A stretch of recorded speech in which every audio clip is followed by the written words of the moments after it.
All right. Good morning, everyone. My name is Aaron Pelker, and I work in community engagement at the Missouri Historical Society. On behalf of MHS, I would like to welcome you to STL History Live and thank you for joining us virtually today. Safety is a top priority, so nearly all of our programming is virtual right now, but the museum is open Wednesday through Sunday with several safety precautions in place. And we would love for you to visit us if you feel safe. Advanced reservations are required to visit all the Missouri Historical Society locations, including the History Museum, Soldiers Memorial, and the Library and Research Center. So please visit mohistory.org to plan your visit and reserve free tickets.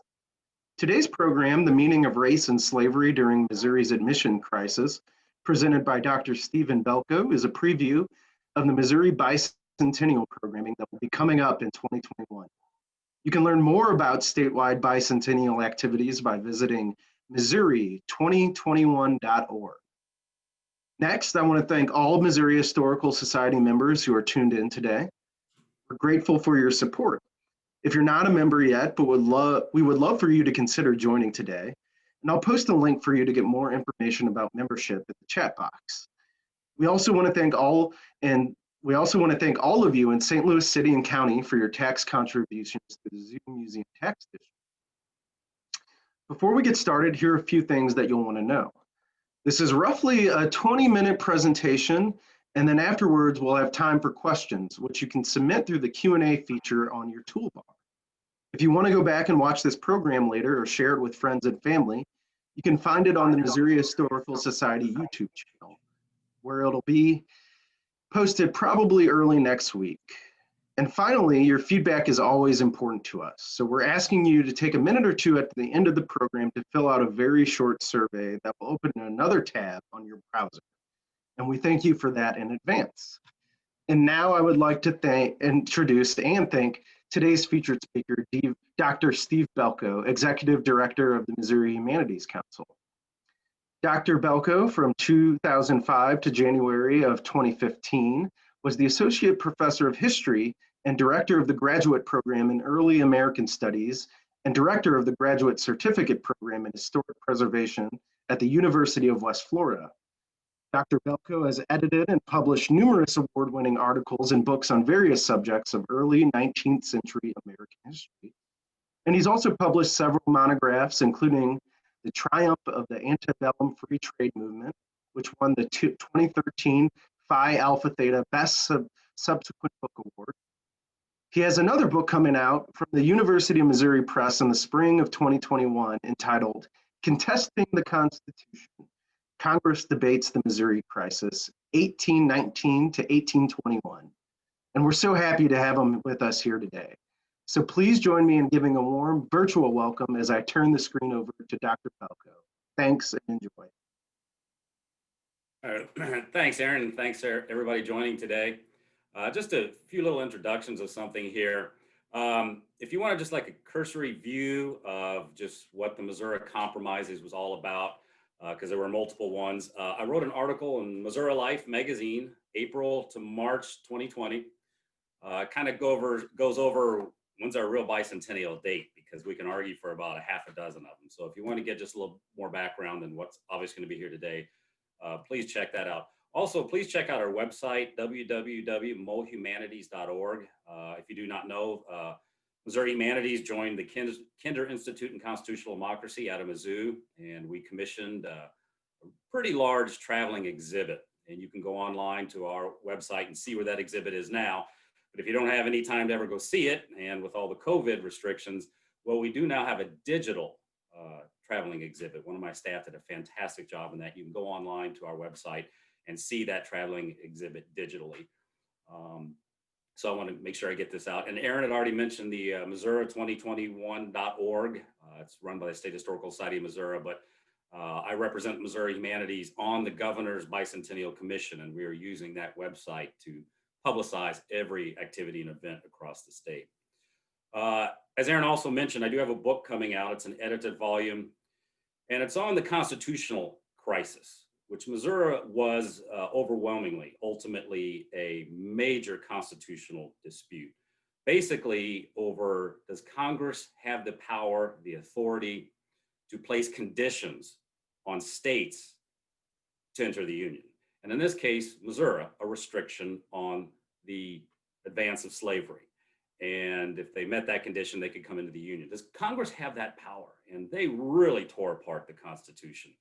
And in this book, every chapter deals with a specific section of the Constitution that Congress debated. But my topic today is slavery, and it's a unique way. We have to address the issue of race and slavery in their eyes. And I'm going to deal with congressmen debating this issue. What was their perspective? And for that, I want to go ahead and share with you the PowerPoint. If I can do this, all this new technology. So basically what I want to look at is, what did anti-slavery mean to those debating the Missouri admission from 1819 to 1821? So much of our current rhetoric of the meaning of pro-slavery versus anti-slavery is really so much oriented towards the decade leading up to the Civil War, and maybe what our views of that definition are today. That's not what they were at the time, 1820. And so I just kind of want to look over that. The issue of the day was restriction. It was not abolition. No way was it abolition. And in many instances, it wasn't even emancipation of slavery where it already existed in the Union. And there's a big difference between abolition and emancipation. But for Missouri, it was restriction. That is halting the advance of slavery west of the Mississippi in territories that was not original to the United States. This was acquired from France, even though it was really Spain's, in 1803 Louisiana Purchase. So that's what the Missouri crisis is really all about. So let's look at what anti-slavery means. And it really centers around this gentleman here, James Talmadge Jr. He's a New York congressman. Started the whole brouhaha just a day or so after the Missouri debates began, about January, February of 1819. He tacked on an amendment to the Missouri Enabling Bill. It said, provided that the further introduction of slavery or involuntary servitude be prohibited, except for the punishment of crimes where the party shall have been fully convicted, and that all children born within the said state after the admission thereof into the Union shall be free at the age of 25 years. So slavery is already in Missouri. It's about 16% of our population slaves. Nothing's going to happen with that, but all children born of those slaves after a certain amount of time, slavery will expire. It will not be further introduced. It's going to be there, but eventually the United States wants it gone, and that's going to be the great debate over this. So I want to take a look at just kind of a quick little introduction here. The anti-slavery movement at the time of the Missouri admission crisis was pretty much dominated by what we'd call an emancipation movement, somewhat a colonization movement as well. It is gradually to have slaveholders eliminate slavery voluntarily, and we set up a colony, Western Africa, and we recolonized the slaves. Very popular leading up to the Missouri crisis. One of the more famous ones, of course, is the American Colonization Society in 1817. The South is really coming to grips with its domestic institution. And in fact, several years after the Missouri admission crisis, there are more anti-slavery societies in the South than there are in the North. So this concept of the South being composed of planters, slaves, and poor white farmers is unreal. The vast majority of the South is composed overwhelmingly of yeoman farmers who do not own slaves. One little footnote I'd like to add, that during the congressional debates, because slavery was a part of it, don't get me wrong, and it dealt with it in a constitutional aspect, it made it more contentious, more divisive, there's no doubt about that. But many of the congressmen, both North and South, will blame the British for the curse of slavery. One example, Ezra Gross, a congressman from New York, quote, "It was England who planted this poisonous weed upon our soil," unquote. A congressman from Indiana, William Hendricks, "It is a vestige of British policy." And other congressmen, especially in the North, will pretty much say that often. They're not blaming their Southern compatriots for it. But the Missouri debates, unfortunately, will end this emancipation movement. Looking back on history, they did not know that then, but it will eventually end this emancipation movement. And it will set into motion over the next few decades the anti-slavery versus pro-slavery movement that's more familiar to us today, something from the 1850s and 1860s. But as to the meaning of anti-slavery in 1820, and it can be pretty much summed up by one of the great historians, William Freeling, in his book, The Road to Disunion, has a statement, a sentence that says, proponents of Talmadge's amendment admitted that they sought only white men's egalitarianism. Powerful statement. Could that be the definition of anti-slavery in 1820? Well, let's take a look at one of the more famous of the pro-restriction, anti-slavery folks in all of Congress, United States Senator from New York, Rufus King. He said, I have no business with slavery as a social system over blacks. I oppose slavery's expansion because it bears upon whites' great political interests. And what is that great political interest? Basically, enfranchisement, or in this case, for New England and parts of the free states, disenfranchisement, because he was embittered, as well as other congressmen, former Federalists, but especially those from New England, Republican or Federalist, the 3/5 clause of Article 1, Section 2 of the Constitution of the United States, which is one of the most bitterly debated constitutional sections during this period. Basically, as you can see, you can count 3 of every 5 slaves. So they can't vote, they don't have rights, but it elevates the population, if you will, of slave states. And if you look at it, the slave states had dominated the early government of the United States, Virginia dynasty, 25 years in a row. And I'm not even throwing in Washington for 2 terms before that. So those in New England are seeing that every new state added to the Union, even free states, such as Ohio, Indiana, Illinois, are Jeffersonian Republican. And definitely slave states are as well. So they see this Missouri coming in, and it's just more congressmen, more representation for the slavery interests. And that's bothersome. Now, King was a member of the 1787 Philadelphia Convention that gave us the United States Constitution. He was part of this 3/5 compromise. But now in 1820, he's sick of it, as well as a lot of our other Northern congressmen, Republicans as well. So that's the issue. They want to get rid of this. That's what they mean by the whites' great political interests. So Northern opposition to the 3/5 clause is crucial to this, because the increase of slave states means a loss of political power for the North at the expense of the increase in Southern political power. And if you allow slavery to continue in Missouri, New Englanders, those in the Northeast, are still going to lose out political power. So that's really what the anti-slavery movement is about. And I'm just going to give you one example of hundreds and hundreds out there. Theodore Dwight, one of the probably recognized leading anti-slavery men in the United States at the time. The Daily Advertiser was his newspaper.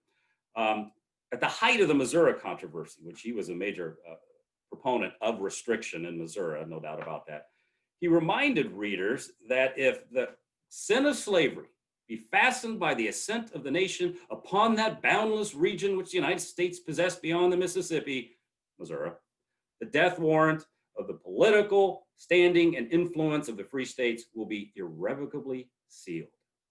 And in fact, another issue, I'll just go ahead and read this one, even though it's not on there. Quote, we repeat an idea which cannot be too often brought home to the consideration of the public, especially in this part of the United States. And here's these big block letters, that the question involves not only the future character of our nation, but the future weight and influence of the free states. So I do want to add here that the anti-slavery forces, which are better defined in this instance as pro-restrictionists. They want to see the Talmadge Amendment passed. They're supporters of the Talmadge Amendment. These folks, both in and out of Congress, spoke openly, emotionally against the institution of slavery itself. Don't get me wrong. They often decried the horrors of it throughout the debates, private, public, you name it. And they consistently lamented its existence in a republic that's supposed to be based on liberty. But at no time did these anti-slavery forces in Congress ever seek abolition in the states where slavery already existed. They only sought to prevent its spread into the territories west of the Mississippi River. So, leading advocates of slavery restriction in Missouri these anti-slavery men in Congress. Let's take a look at some of them. How about that? Timothy Fuller from Massachusetts. Nothing was further from his thoughts than the question on the floor of the right of Virginia and other states who hold slaves to continue to hold them. William Plumer Jr. of New Hampshire. Though slavery is in itself unjust, I do not thence accuse all slaveholders of injustice. I'm willing to believe that the toleration of slavery in the southern states, where it has already taken deep root, is not unjust with respect to them, because it is not in their power at once to remove or avoid this great moral evil. How about Henry Edwards, Connecticut? That our country should be rid of this class of people is devoutly to be wished, but that there is a wish or an intention to effect their emancipation by coercive, or in fact any other means inconsistent with the rights of those who now hold dominion over them, is not to be interfered from anything which has yet taken place. John Sargent, Pennsylvania. I will concede even more. We are not to entertain, much less to express, a thought hostile to the rights of the inhabitants of those states where slavery exists. And anything I may say, I hope it will always be understood that I consider those rights entitled to the protection of all the power of the country, without reference to any other consideration than that they are acknowledged by the Constitution. How about James Talmadge Jr. himself, author of the Talmadge Amendment? I would in no manner intermeddle with the slaveholding states, nor attempt manumission in any one of the original states of the Union. Keep in mind, this is another footnote, that during the contentious Missouri debates, Alabama joins the Union in 1819 as a slave state, and did so with no opposition. And in reference to Alabama coming in as a slave state, James Talmadge Jr. said, quote, I would not even advocate the prohibition of slavery in the Alabama territory. And lastly, John Taylor of New York. I need to put him up here. We have neither inclination nor power to interfere with the laws of existing states in this particular, slavery. Talmadge is only in Congress for that one term when he introduces the Talmadge Amendment, and out he goes. John Taylor, also from New York, will become the leading anti-slavery, pro-restrictionist, pro-Talmadge Amendment supporter in the House of Representatives, and he will take charge. So what he is in the House, Rufus King is in the United States Senate. Let's take a look at something. So just what then is the prevailing definition of anti-slavery during the Missouri debates? That is, those who profess animosity towards the institution of slavery and oppose its extension across the Mississippi River, but had real no threat of it in the states where it existed. Freeling said it best. Proponents of Talmadge's amendment admitted that they sought only white men's egalitarianism. Let me just show you how kind of powerful that may be. United States Senator from Rhode Island, James Burrell, who favored the Talmadge Amendment, said the question is no less than this: whether the unexplored and almost interminable regions beyond the Mississippi are hereafter to be filled with a race of free white men, or whether they are to be cultivated by slaves and blackened with their continually increasing progeny. I'm not only adverse to a slave population, but also to any population composed of blacks, and of the infinite and motley confusion of colors between the black and the white. And yet, to such a population do we inevitably doom this territory, Missouri, if this restriction is rejected. So anti-slavery did not entail racial equality at the time of Missouri's admission. In a modern sense, that is definitely a term of racism. That word would have a different connotation in 1820. But keep in mind that racism is not the sole dominion, if you will, of the pro-slavery forces. Anti-slavery men were equally so. So anti-slavery simply meant the end of slavery, its extension, not the equality of blacks. And it meant the restriction of slavery in the Missouri territory, but not the end of slavery in the southern states. But I want to just draw some attention to this last phrase. Yet to such a population do we inevitably doom this territory if this restriction is rejected. That is the Talmadge Amendment.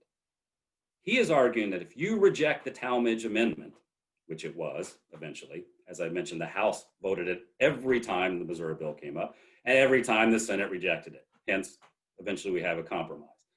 Very powerful in this. Now, I will say that we'll kind of come back to this. We all know that the Thomas Amendment was the one that the Senate will accept, Jesse B. Thomas from Illinois. And that is that Missouri will be admitted without any reference. There's no restriction on it. It can be slave, free, whatever it wants to be. But then any new states that enter the 3630 line, which is the southern border of Missouri, which basically Arkansas, could be slave. But anything in the Louisiana Purchase above that line would enter as free. That's the heart of that compromise. But according to our friend James Burrell from Rhode Island, who supported the Talmadge Amendment ardently, restriction of slavery in Missouri, as we all know, was indeed rejected. There is no Talmadge Amendment. But what is ironical, I guess, for Burrell's interest is our first Constitution. The Missouri Constitution of 1820 did prevent exactly what Burrell and other anti-slavery men feared and resisted. That is, mixed race. That is, free blacks, mulattoes, settling in western lands west of the Mississippi. In the Missouri Constitution, there is a section that empowered the state legislature at any time to pass legislation to prevent free Negroes and mulattoes from coming to and settling in the state upon any pretext. Section of the Missouri Constitution. Now, this section alone, when this Missouri Constitution arrived in Washington, I think in November of 1820, don't quote me on that one, it unleashed another firestorm of reaction in Congress and out of Congress, especially throughout the anti-slavery North. It spawned another potent anti-Missouri crusade, especially in New England, and it definitely renewed the vitriolic debate throughout the nation and in the halls of Congress. And this will have to lead to a second Missouri Compromise, which is basically what we call the Eaton Proviso. John Henry Eaton is a United States Senator from Tennessee, just came up with a long, convoluted paragraph, which basically says, all right, Missouri can enter the Union if they promise by legislation that they will never enforce this section of their Constitution. And if they do, it has no power. So there's a kind of a little funny thing here because Missouri is not allowed into the Union. But what's the one thing that Congress now demands of them? State legislation. Wait a minute. How can they pass legislation if they're not a state and don't have a state legislature? This is just how crazy this thing gets. But so I do want to add, though, that the controversial section of the Missouri 1820 Constitution here was not unique at the time at all. Other states, free states, enforce similar laws restricting the migration of free blacks. And that's where I kind of want to turn to as part of this racial aspect, steering away from slavery. That the Missouri debates did foster a growing anti-slavery movement in regions of the North, but the Missouri crisis actually hastened the deterioration in the status of free blacks in many northern states. I'll give you some examples here. During the debates over the admission of Illinois, I'll just backtrack here. Keep in mind, this is a massive westward expansion if you want to look at this in the year after the end of the War of 1812, which was 1815.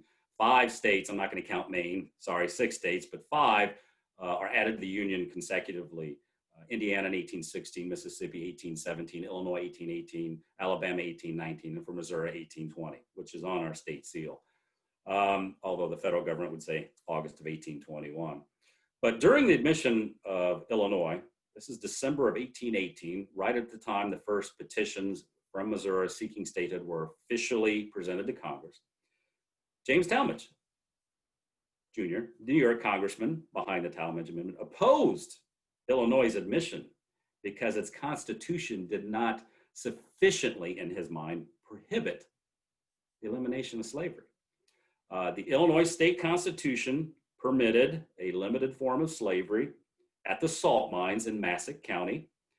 It legalized the continued bondage of slaves that were introduced by the French and included a provision that would eventually free even those slaves by declaring that their children of the slaves were to be freed when they reached adulthood. For women in Illinois, that's 18. For men, it's 21. So technically, the last slave would not be freed in the free state of Illinois, the land of Lincoln soon, until 1839, or 21 years after the adoption of the state constitution and Illinois' admission into the Union. And that bothered Talmadge. And so that why he led here soon to, within months of proposing the Talmadge Amendment and causing a firestorm in Congress.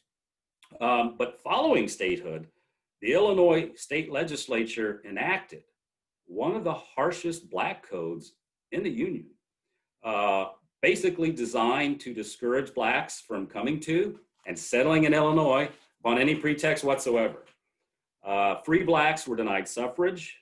Other laws deprived them of most rights accorded free white men, could not testify in court, could not serve in the militia. Blacks assembling in groups of 3 or more could be jailed and flogged. State law also forbade slaveholders under a penalty of severe fine from freeing their slaves in Illinois. And any runaway slave found in the state could be sentenced by a justice of the peace to so many lashes. So this is not what Missouri is doing, not really any different than, say, Illinois or Indiana and some other states. Probably the worst example of the deterioration of the status of free blacks coming in the wake of the Missouri crisis is New Jersey. In fact, the extinction of slavery in New Jersey proceeded at a slower pace than any other of the free states. In 1821, the year Missouri apparently officially enters the Union, the New Jersey Supreme Court declared that, quote, black men are prima facie slaves. 5 years later, they announced another. It is a settled rule that black color is the proof of slavery, which must be overcome. So it is also noteworthy, Althorn, that of New Jersey's, they had 5 congressmen, 5 members in the U.S. House of Representatives. 4 of those 5 voted for the Missouri Compromise. That is, they voted to reject the Talmadge Amendment. The state's U.S. senators split on that vote. So while the Missouri admission crisis does, 1, ends forever the emancipation movement in the United States, and 2, it will spur, consequently, this more contentious struggle between devout supporters of slavery and equally rabid opponents of slavery, seeking outright abolition everywhere. And that's kind of what we think of pro-slavery, anti-slavery. That's what we think of possibly the 1850s and into the Civil War, but that really did not exist at the time of the Missouri crisis, but it will lead to that, definitely by the 1830s. But the crisis also caused a marked deterioration in the status of free blacks. So what does anti-slavery mean then during the Missouri admission crisis? Well, I think we just come right back to what Freeling said, and that is free white men's egalitarianism. So maybe it's a little eye-opening on the definition of anti-slavery.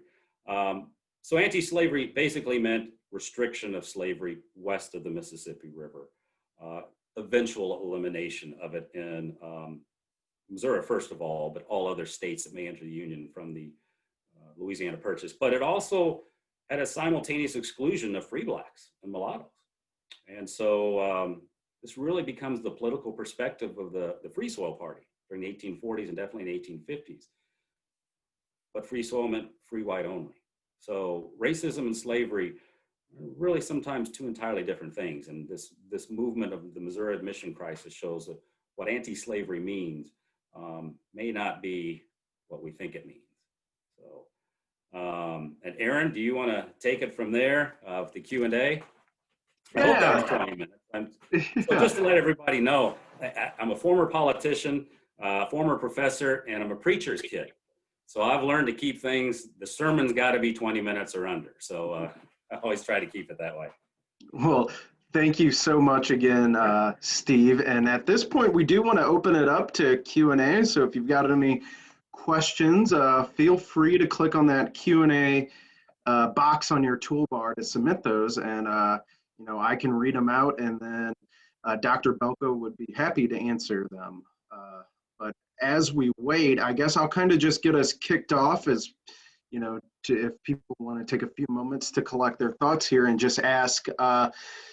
A lot of this presentation focused on what was being said in Congress at the time, and I'm kind of wondering what the White House had to say about this. President at the time. Right, so yeah. I'm wondering if you had a little bit more information on that, to contextualize that conversation. Absolutely. James Monroe was president of the United States. The Monroe administration did face a difficulty in this, but keep in mind that the power of the presidency was so much weaker back then. So they understood this as a congressional action. But if it is an enabling bill, which becomes an act if the president signs it, what would Monroe do? Monroe opposed the Talmadge Amendment, and he did recognize that there's a vitriolic debate over slavery, but he would have vetoed it. And there is some drafts of out there of him being prepared if the Talmadge Amendment did pass the House and Senate that he would veto it. There's a lot of debate on what he did to get the compromise. We all know it's Henry Clay, pretty much just the power, the force, the presence of Henry Clay, and that can never be underestimated. But Monroe, there is evidence that he was working behind the scenes, some of his family members as well, to orchestrate some type of compromise because he saw the issue there. And there was a major meeting, White House meeting with the rest of the Secretary of State, Secretary of War, Calhoun, Secretary of State, Adams, Secretary of Treasury, William H. Crawford from Georgia. And it might surprise you where they stood on that issue. In fact, Calhoun and Adams, even though Adams detested slavery, and there's no doubt about that, it's true enough that it was memoirs, but he understood the power of a compromise and the need for it. And he and Calhoun actually agreed on some of it. The Attorney General probably was a little bit a Virginian, coincidentally, William Wirt, a little bit opposed to what Monroe was doing. So they did. And keep in mind, even though they signed that act, March 6th, 1820, it's a real Independence Day, if you want to look at it that way. It's a real bicentennial because, hey, we get to form the state constitution, create a state government, all that. We do. And in fact, we have our first General Assembly, our first court system, while Congress is saying, no, you're not coming in because of that section of your Constitution until you fix it. And part of that Eaton proviso was, well, if they pass an act saying we won't pass an act to do that, you're in by presidential proclamation. And Monroe did that August 10th, 2021. He just had enough. Said, Missouri's in. They passed an act. And just for a little footnote, Missouri reneged, abrogated that deal on numerous occasions, 3 that I can think of. Congress never did anything about it. And it looks like we do have a question here from one of our viewers, and she asks, I'm interested in the court proceedings during this time centered around freedom suits. Was there a strong slave abolition push or any notable individuals that supported people suing for their freedom? Yeah, freedom suits were far more popular than you might think, especially in St. Louis. I would put freedom suits in St. Louis, just the outright number of them, probably ahead of many other places across the country. So, yeah, there was a movement in St. Louis, led by actually one of the more prominent newspaper editors, to get rid of slavery. So now the Talmadge Amendment was not popular in Missouri, and whether it was because they felt Congress was telling them what to do and they weren't going to do it. Vast majority of Missourians did not own slaves, but the vast majority of Missourians came out against the Talmadge Amendment and for admission as a slave state. So a lot of that might be revenge, if you will. But there were massive numbers of freedom suits, some relatively famous ones, and there's some real good articles on those freedom suits. And I don't know, and I do not know the winning rate, but I think it was high, that you did win in a freedom suit. A lot of them won, a majority of them did, if not even a higher number of those seeking freedom suits. So that is a little bit of a footnote there. It just jogs my memory, and if they want me to follow up on that, I'd be happy to. Also, too, and I never have this in here, and it just kind of jogged my memory, the issue of slavery we're talking about is domestic expansion. But there's also the international slave trade, which was really good business for the North. Not bad for the South, but very good for the North. Well, in 1807, according to Congress, declared it illegal, banned it outright. That's called for in the United States Constitution. But Congress was extremely hostile to the international slave trade. And in fact, in 1819 and 1820, while we're bogged down in the Missouri debates, they actually passed several pieces of legislation enforcing that, I guess, increasing the power of these, if you will, declaring slavery or the international slave trade to be piracy and punishable by death. And you better not be carrying the United States flag doing that. And I think it was 1823, the United States House of Representatives passed a resolution requesting that the president, Monroe, treat with the other maritime powers, about 4 or 5 of them, and declare the international trade outlaw. It's to be abolished by piracy and death. And the House passed that 131 to 9. So there is all these. It's not a black and white issue. It's not just pro-slavery, anti-slavery. There are a lot of issues, including one I didn't touch upon of slavery being looked at as an economic aspect, and that divided many of Missouri's politicals, the power brokers in Missouri coming into the Union. Some didn't want slavery prevented because they wanted every type of economic entity to come in the state and develop it. But a lot of them who will become Jacksonian Democrats, or eventually some of that'll become free soil, don't care to have what they saw as the slaveocracy come in.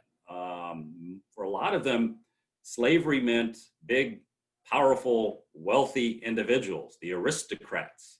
And so for the commoners, Democrats with a little d, economically, that they didn't want to compete against that type of economic system.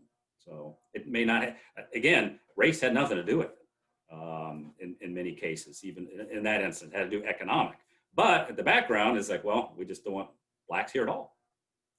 But the coincidence is there's a ton of freedom suits, and there's a lot of good work on it. I think, I don't know those articles by name, but if somebody wants to search them, it's kind of eye-opening. And we do have time for a couple more questions if folks have them, but we do have another question in the queue here that I'll read. One viewer says, you mentioned the book, The Road to Disunion, as a good book to read. Do you know of the existence of an extensive reference list on the topic for those who want to do more reading on our own? If there isn't one, what other books or articles do you recommend? Well, I'm looking over here at a whole shelf of them. There are dozens of great books on the slavery. And I'm going to just deal kind of the expansion of slavery. By the way, that was William Freeling's Volume 1. Volume 2 came out much later. Slaveholding Republic, Fehrenbacher's always a classic. Slavery in the American West. The Failure of Popular Sovereignty is a new book, recent new book by Chris Childers, who, by the way, contributes 2 chapters to my edited volume. He's out of Pittsburgh State, just across the line into Kansas there.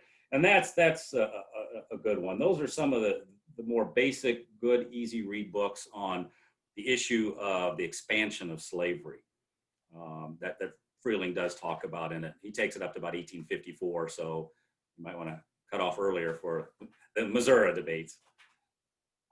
And if anybody wanted to, they can go to our website, get my email address. I can send them some syllabi from colleagues and maybe get them, a dozen or so books out there if they want to read them.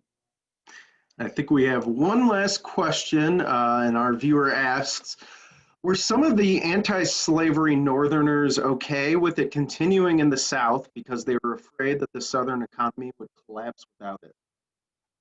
Oh, some would say that, yes. They'd like to see it go. It's evil. Free labor should expand there if it could. Really, it was, again, back to more of a constitutional issue.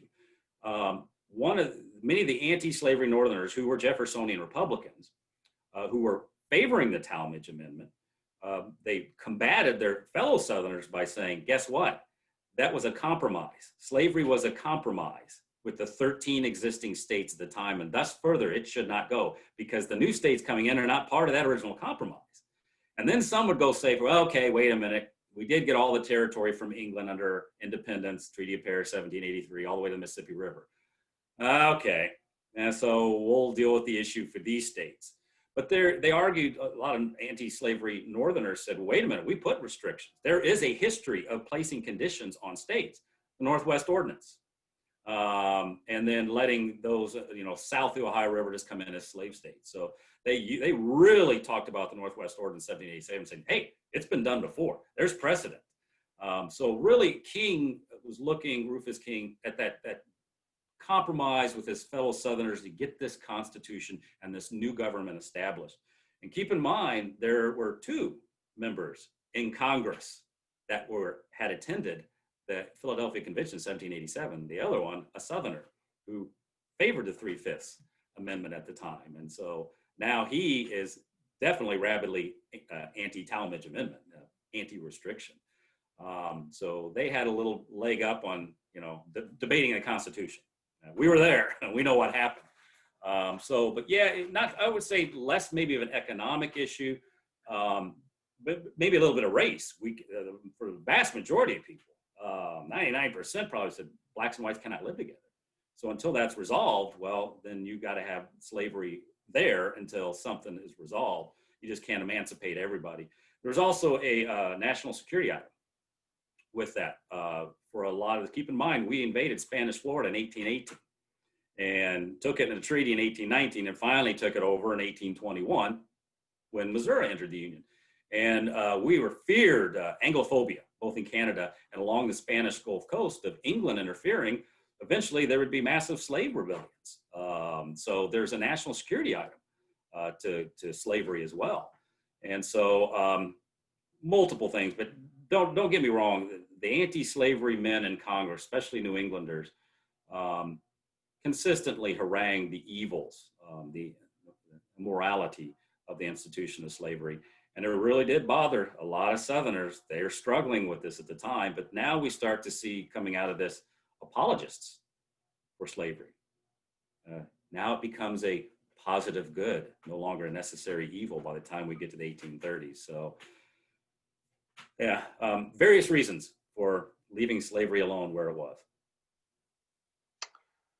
Well, I want to thank you again, Dr. Belko, and thanks to everyone who tuned in today. We do have, so thank you again to Dr. Belko, and thanks to everyone. Those were great questions. We have our regularly scheduled STL History Live programs on Tuesday at 11 a.m. and Thursday at 6:30 p.m., as well as Soldiers Memorial Chow and Chats on select Wednesdays at noon. You can see a couple of the upcoming programs on this slide, and you can find links to all of our upcoming programs at mohistory.org or on the Missouri History Museum Facebook page. So be sure to check out that lineup. And please, again, don't forget to fill out that survey and let us know what you thought about our program today. So thanks again for joining us, and thanks again to Dr. Belko for that fascinating talk, and we'll see you all again next time. Have a great day, everyone. Thanks, everyone.